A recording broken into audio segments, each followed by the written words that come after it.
Hello friends, welcome to Nishira vlogs. ಇವಾಗ ಗಣೇಶ ಗೌರಿ ಹಬ್ಬ festival ಇದೆ ಅಲ್ವಾ. ಸೊ ಹಾಗಾಗಿ ನಾನು ಗಣೇಶ ಗೌರಿ ಕೂಡಿಸಿದ್ದೀನಿ. ಅದ್ರ ನೈವೇದ್ಯಕ್ಕೆ ಅಂತ ಕಡಲೆಕಾಳು ಉಸ್ಲಿ ಮಾಡ್ತಿದ್ದೀನಿ.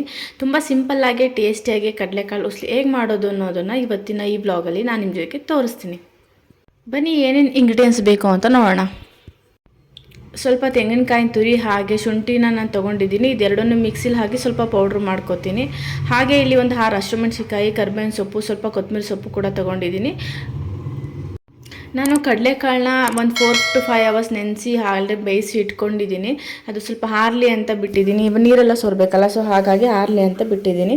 ಅದು ನೀಟಾಗಿ ಬೆಂದಿರಬೇಕು. ಒಂದು 4 to 5 ವಿಷಲ್ ಆದರೆ ಸಾಕು. ನೋಡಿ, ಈ ಥರ ನೀಟಾಗಿ ಸ್ಮ್ಯಾಶ್ ಆಗಬೇಕು ಕೈಯಲ್ಲಿ ನಾವು ನೋಡಿದಾಗ. ಸೊ ನಾನು ಇವಾಗ ಒಂದು ಮಿಕ್ಸಿ ಜಾರ್ಗೆ ಶುಂಠಿ ಮತ್ತು ಕಾಯಿನ ಸ್ವಲ್ಪ ಪೌಡ್ರ್ ಮಾಡ್ಕೊತೀನಿ. ಜಾಸ್ತಿ ಏನು ಪೌಡ್ರ್ ಮಾಡೋದು ಬೇಡ, ಜಸ್ಟ್ 1 ರೌಂಡ್ ಪೌಡ್ರ್ ಮಾಡಿಕೊಂಡ್ರೆ ಸಾಕು. ಅದು ನೀಟಾಗಿ ಚೆನ್ನಾಗಿರುತ್ತೆ, ನೀಟಾಗಿ ಮಿಕ್ಸ್ ಆಗುತ್ತೆ ಅಂತ ನಾನು ಯಾವಾಗಲೂ ಹೀಗೆ ಮಾಡ್ಕೊತೀನಿ.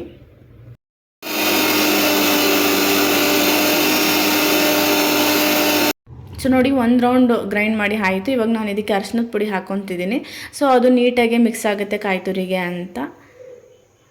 ನೋಡಿ, ಈ ಥರ ನೀಟಾಗಿ ಮಿಕ್ಸ್ ಆಗುತ್ತೆ. ಇವಾಗ ನಾನು ಒಂದು ಬಾಣಲಿ ಬಿಸಿ ಆದಮೇಲೆ ಒಂದು 3 to 4 ಸ್ಪೂನ್ ಎಣ್ಣೆ ಹಾಕ್ತಿದ್ದೀನಿ.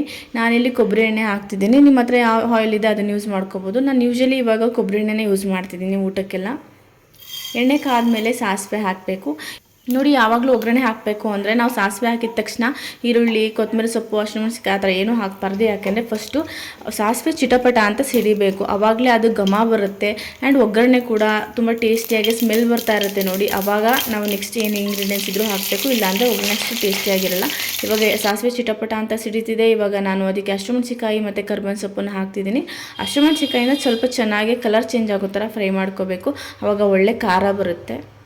ನೋಡಿ, ಈ ಥರ ಹಸಿಮೆಣಸಿನಕಾಯಿ ಕಲರ್ ಚೇಂಜ್ ಆಗಬೇಕು, ಅಲ್ಲಿವರೆಗೂ ಫ್ರೈ ಮಾಡ್ಕೋಬೇಕು. ಸೊ ನಾನಿವಾಗ ರುಬ್ಕೊಂಡಂಥ ಕಾಯಿ ಶುಂಠಿನೆಲ್ಲ ಪೌಡ್ರ್ ಮಾಡ್ಕೊಂಡಿದ್ನಲ್ಲ, ಅದನ್ನು ಮಿಕ್ಸ್ ಮಾಡ್ತಿದ್ದೀನಿ. ಜಸ್ಟ್ ಇದನ್ನು ಮಿಕ್ಸ್ ಮಾಡಿ 1 minute ಈ ಥರ ಕೈ ಆಡಿಸಿದ್ರೆ ಸಾಕು. ತುಂಬ ಏನು ಜಾಸ್ತಿ ಏನು ಫ್ರೈ ಮಾಡ್ಕೋಬೇಕು ಅಂತೆಲ್ಲ ಏನೂ ಇಲ್ಲ. ಹಸಿ ಸ್ಮೆಲ್ ಹೋಗಲಿ ಅಂತ ಜಸ್ಟ್ 1 minute ಈ ಥರ ಮಿಕ್ಸ್ ಮಾಡ್ಕೋಬೇಕು ನೀಟಾಗಿ. ಇದಾಗಿದೆ. ಇವಾಗ ನಾನು ಕಡಲೆಕಾಳು ಹಾಕ್ತಿದ್ದೀನಿ. ಕಡಲೆಕಾಳಾಗಿ ನೀಟಾಗಿ ಮಿಕ್ಸ್ ಮಾಡ್ಕೋಬೇಕು. ಕಡಲೆಕಾಳು ಹಾಕಿ ಬೇಯಿಸ್ಬೇಕಂದ್ರೆ ಸ್ವಲ್ಪ ಉಪ್ಪು ಹಾಕ್ಕೊಂಡಿದ್ದೆ, ಹಾಗಾಗಿ ಸ್ವಲ್ಪ ನೋಡ್ಕೊಂಡು ಉಪ್ಪು ಹಾಕಿ. ಯಾಕಂದರೆ ಕಡಲೆಕಾಳು ಉಪ್ಪು ಹಿಡಿದಿದ್ರೆ ತುಂಬ ಟೇಸ್ಟಿಯಾಗಿರುತ್ತೆ. ಹಾಗಾಗಿ ಬೇಯೋ ಟೈಮಲ್ಲೇ ನಾನು ಸ್ವಲ್ಪ ಹಾಕ್ಕೊಂಡಿದ್ದೆ ಉಪ್ಪನ್ನ. ಯಾವಾಗಲೂ ಅಷ್ಟೇ ದೇವ್ರ ನೈವೇದ್ಯಕ್ಕೆ ಏನಾದರೂ ಪ್ರಸಾದ ಮಾಡ್ತಿದ್ದೀವಿ ಅಥವಾ ಪೂಜೆಗೆ ಏನಾದರೂ ಪ್ರಸಾದ ಮಾಡ್ತಿದ್ದೀವಿ ಅಂತ ಅಂದರೆ ಪ್ರಸಾದ ತುಂಬ ಟೇಸ್ಟಿಯಾಗಿದ್ದರೆ ಮಾತ್ರ ನಮ್ಮ ಪೂಜೆ ಸಲ್ತು ಅನ್ನೋದು ಒಂದು ನನ್ನ ನಂಬಿಕೆ. ಹಾಗಾಗಿ ನಾನು ಪ್ರಸಾದ ಈ ಥರ ಏನಾದ್ರು ಮಾಡಬೇಕಂದ್ರೆ ಸ್ವಲ್ಪ ಟೇಸ್ಟಿಯಾಗಿರಬೇಕು ಅಂತ ಗಮನ ಇಟ್ಟು ಮಾಡ್ಕೊತೀನಿ.